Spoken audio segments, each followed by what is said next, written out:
Next point is linear simple harmonic motion. So let us begin what is meant by linear simple SHM. SHM linear ती पण आपण मगाशी इथं definition पाहिली होती की motion of a to and fro motion along a straight line. If it is along the straight path or if it is along a straight line, then it is called as a linear simple SHM.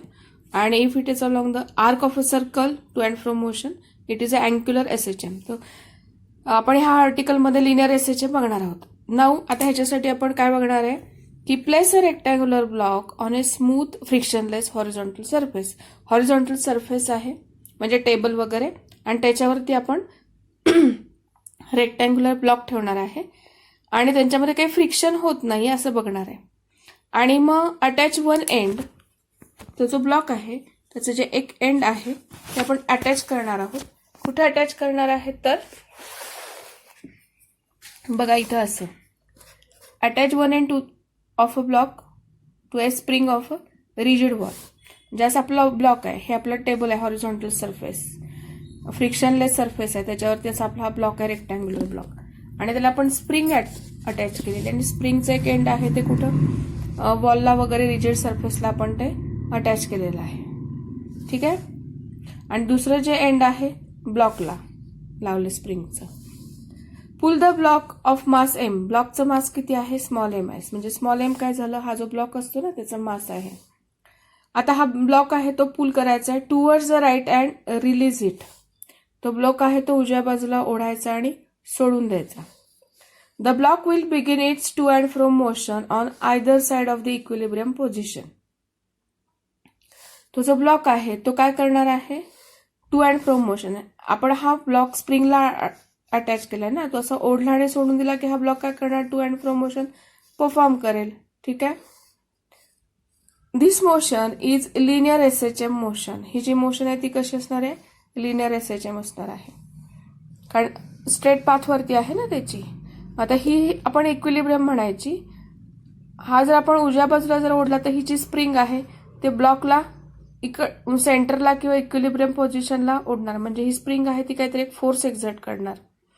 म्हणजे आपली displacement आहे ती ह्या डायरेक्शनमध्ये झाली. म्हणजे displacement म्हणजे object आपला आधी इकडे आहे, आपण राईट हँडला ओढला, पुल केला, म्हणजेच त्याची डिस्प्लेसमेंट होते. चेंज इन पोझिशन ते इथं दाखवलेलं आहे. ते किती एक्स, आपण राईट हँडला म्हणजे ह्या डायरेक्शनमध्ये, पॉझिटिव्ह एक्स डायरेक्शनमध्ये तो ब्लॉक आहे तो मूव्ह करतोय. म्हणजे एक्स डिस्प्लेसमेंटची डायरेक्शन ही असेल, त्यावेळेला हा जी स्प्रिंग आहे ही स्प्रिंग त्या ब्लॉकला मीन्स पोझिशनकडे ओढणार. तो जो फोर्स असतो त्याला रिस्टोरिंग फोर्स असं म्हणतात. त्या फोर्सची direction opposite to the displacement असते. So F is equal to minus K X. ठीक आहे. तेच पॉइंट इथं एक्सप्लेन केलेलं आहे. सो फिगर 5.1b म्हणजे ही बी पोझिशन आहे, shows the equilibrium position in which spring exerts no force. Equilibrium पोझिशनमध्ये स्प्रिंग आहे ती फोर्स वगैरे काही एक्झर्ट करत नाहीये. If the block is displaced towards the right from its equilibrium position, force exerted by the spring on the block is directed towards left. ब्लॉकला right हँडला आपण ओढलं पॉझिटिव्ह डायरेक्शनमध्ये, तर फोर्स आहे तो निगेटिव्ह एक्स डायरेक्शनमध्ये आहे. On the account of its elastic properties, spring tends to regain its original shape and size. स्प्रिंगची जी इलॅस्टिक प्रॉपर्टी आहे त्याच्यानुसार स्प्रिंग आहे ती काय करणार आहे, तिची ओरिजिनल शेप आणि साईज रिगेन करायचा प्रयत्न करणार. And therefore it exerts a restoring force on the block. आणि ती स्प्रिंग आहे ती त्या ब्लॉकवरती रिस्टोरिंग फोर्स एक्झर्ट करणार. This is responsible to bring it back to the original position. तो जो रिस्टोरिंग फोर्स आहे तो आपल्या ब्लॉकला ओरिजिनल पोझिशनला आणण्यासाठी रिस्पॉन्सिबल ठरतो. तो जो फोर्स आहे, this restoring force is proportional to the displacement. The restoring force is proportional to the displacement, but its direction is opposite to that of the displacement. तो जो फोर्स आहे त्याची डायरेक्शन मात्र डिस्प्लेसमेंटच्या अपोजिट असते. आता if X is the displacement, restoring force small F is given by this formula. F is equal to minus K X. F is the restoring force which is proportional to x, and if displacement and restoring force are oppositely directed, ते negative साईनने indicate केलेलं आहे. And K is the constant of proportionality depends upon the elastic properties of the spring. केची जी value आहे ती कशावर dependent आहे? Spring ज्या मटेरियलची बनलेली आहे त्याच्या इलास्टिक प्रॉपर्टीनुसार के कॉन्स्टंट असणार आहे. And it is called as a force constant. Okay, त्याला काय म्हणायचं? Force constant. The negative sign indicates that force and displacement are oppositely directed. इथे ठीक आहे. If block is displaced towards left, आता ही पोझिशन, ही इक्विलिब्रियम पोझिशन आहे. ब्लॉकला आपण काय केलंय? लेफ्ट साईडला बघा आता जी डिस्प्लेसमेंटची डायरेक्शन आहे ती निगेटिव्ह एक्स डायरेक्शन मध्ये आहे. In that case also spring पुन्हा ट्राय करणार, रिस्टोरिंग फोर्स अप्लाय करणार आणि ओरिजिनल पोझिशनला येण्यासाठी ट्राय करणार. मग त्यावेळेला जो फोर्स असेल त्याची डायरेक्शन पॉझिटिव्ह एक्स डायरेक्शन मध्ये, म्हणजेच इथं डिस्प्लेसमेंट निगेटिव्ह एक्स डायरेक्शन मध्ये लेफ्ट साईडला आणि जो आपला रिस्टोरिंग फोर्स आहे त्याची डायरेक्शन पॉझिटिव्ह एक्स म्हणजे अपोजिट टू द डिस्प्लेसमेंट. त्यामुळे पुन्हा F is equal to minus K X. म्हणजे ऑलवेज डिस्प्लेसमेंट आणि restoring force are opposite in direction. मग तोच पॉइंट इथं सांगितलेला आहे. If the block is displaced towards left from the its equilibrium position, the force exerted by the spring on the block is directed towards the right and its magnitude is proportional to the displacement from the mean position as shown in the figure C. म्हणजे हेच point, हा point बघा इथे दाखवलेला आहे. Positive x इथं आहे आणि निगेटिव्ह एक्स ह्याला रिलेटेड आहे. ठीक आहे. Thus F is equal to minus kx can be used as equation of motion of the block. ठीक आहे. Now if block is released from the rightmost position, म्हणजे आपण काय केलंय? एकदम राईटमोस्ट पोझिशनला ब्लॉकला पुश केलं आणि रिलीज केला. तर काय होणार आहे? If the block is release from the rightmost position, the restoring force exerted by spring accelerates it towards its equilibrium position, and then acceleration of the block is given by this formula. Acceleration is equal to F is equal to ma. हा आपला basic formula आहे. m म्हणजे मास असतं, a म्हणजे acceleration असतं. therefore a will be equal to F upon m.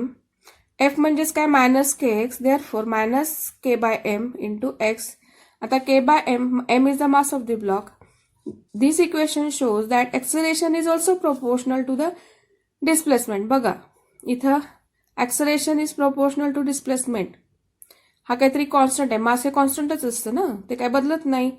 आणि के तर आपला कॉन्स्टंटच आहे इलास्टिक प्रॉपर्टीच्या नुसार. त्यामुळे ही टोटल टर्म आहे ती कॉन्स्टंट होते. म्हणजे acceleration proportional to X. Negative sign काय इंडिकेट करते? Acceleration displacement are again oppositely directed. Therefore the displacement and its direction is opposite to that of the displacement. Acceleration proportional to displacement and direction आहेत दोन्हीच्या त्या opposite आहेत. Means force and acceleration are both are directed towards the mean or equilibrium position. म्हणजे acceleration आणि force दोन्ही सुद्धा कुठे असणार आहेत? ऑलवेज इक्विलिब्रियम पोझिशनकडे डायरेक्टेड असणार आहेत. हे लक्षात ठेवायचं आहे. As the block moves towards the mean position, जसं आपला ब्लॉक आहे आपण एक्स्ट्रीम राईटला घेतला, सोडून दिला, रिलीज केला की तो पुन्हा मीन पोझिशनकडे जाणार. So as the block moves towards the mean position, its speed starts increasing due to its acceleration, but displacement from the mean position goes on decreasing. याचा अर्थ काय आहे?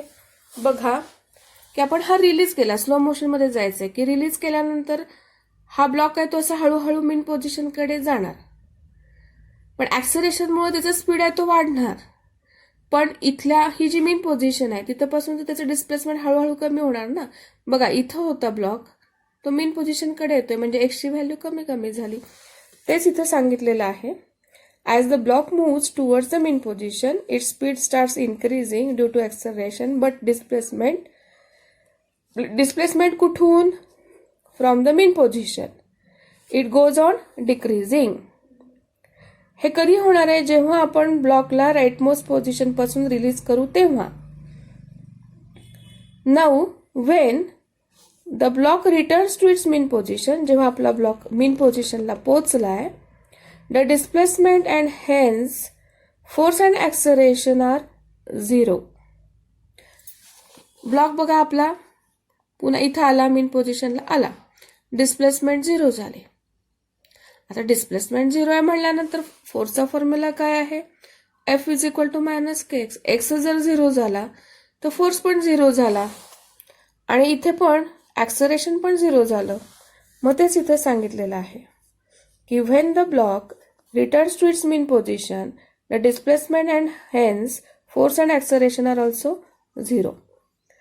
The speed of the block at the mean position becomes maximum. मीन पोझिशनला जेव्हा आपला block येतोय त्यावेळेला जो स्पीड आहे तो मॅक्सिमम होतो and hence its kinetic energy attains its maximum value. कारण कायनेटिक एनर्जीचा फॉर्म्युला काय आहे, 1/2 mv². व्हेलॉसिटी जर मॅक्झिमम असेल तर ऑब्व्हियसली कायनेटिक एनर्जी ती पण कशी असणार आहे, मॅक्झिमम असणार आहे. So at the mean position, speed is maximum and hence kinetic energy also maximum. Thus the block does not stop at the mean position. मग आता काय होतंय, it continues to move beyond the mean position towards left. म्हणजे काय होणार आहे, हा जो आपला ब्लॉक आहे इथून रिलीज केल्यानंतर तो मीन पोझिशनला आला तरी मॅक्सिमम स्पीड असल्यामुळे तो कुठे गेला, इकडे जाणार अपोजिट डायरेक्शन मध्ये, या पोझिशनला. ठीक आहे, तेच इथे एक्सप्लेन केलेलं आहे.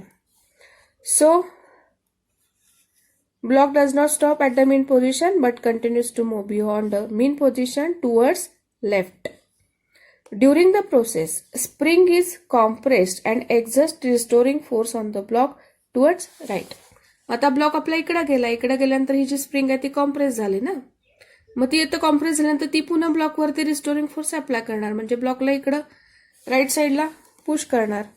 So once again the force and displacement are oppositely directed. This opposing force retards the motion of the block. हा जो अपोजिंग फोर्स आहे तो ब्लॉकची मोशन आहे ती काय होते, त्याच्यामुळं रिटार्डेशन होतं. मग त्याचा परिणाम काय होतो, so that speed goes on reducing and finally it becomes 0. Speed इथं काय होतंय त्याचा परिणाम म्हणून जेव्हा आपला इथं गेलाय त्यावेळेला इथे स्पीड काय झाला, रिड्यूस झाला, 0 झाला. ही पोझिशन झाली. फिगर सी बघा, ही सी आहे, ही बी आहे आणि ही ए आहे. ठीक आहे ना. सो in this position, म्हणजे C position, the displacement from the mean position and restoring force are maximum. बघा मीन पोझिशन पासून आपला ब्लॉक आहे तो एक्स्ट्रीम एंडला आहे लेफ्ट साईडच्या, त्यामुळे डिस्प्लेसमेंट पण मॅक्सिमम झाली. त्यामुळं एक्स मॅक्सिमम आहे म्हणल्यानंतर जो रिस्टोरिंग फोर्स आहे तो पण मॅक्सिमम झाला. ऑब्व्हियसली ॲक्सलरेशन आहे ते पण मॅक्सिमम होणार. So in this position, displacement from the mean position and restoring force are maximum. This force now accelerate the block towards the right. हा जो फोर्स आहे तो ब्लॉकला काय करणार आहे, राईट हँड साईडला ऍक्सलरेट करणार towards mean position. The process goes on repeating and causes the block to oscillate on either side of its equilibrium position, means position. म्हणजे काय, ही जी प्रोसेस आहे ही रिपीट होणार, म्हणजे आपला हा ब्लॉक आहे तो असा ऑसिलेट होणार. ही झाली इक्विलिब्रियम पोझिशन, हे झालं राईट हँडचं एक एक्स्ट्रीमेंट आणि हे झालं लेफ्ट हँड साईडचं अनदर एक्स्ट्रीमेंट. आपला ब्लॉक आहे तो असा to and fro motion perform करणार. पाथ आहे तो स्ट्रेट लाईन आहे त्यामुळे ती लिनियर एसएचएम होते. अशा पद्धतीने आपला ब्लॉक आहे तो to and fro motion, oscillatory motion perform करणार. ठीक आहे, मग तेच इथे एक्सप्लेन केलेलं आहे. Such oscillatory motion along a straight path is called linear SHM. मग हेच डेफिनेशन आहे बघा ही लिनियर SHM ची. Linear SHM is defined as the linear periodic motion of the body in which force or acceleration is always directed towards the mean position and its magnitude is proportional to displacement from the mean position.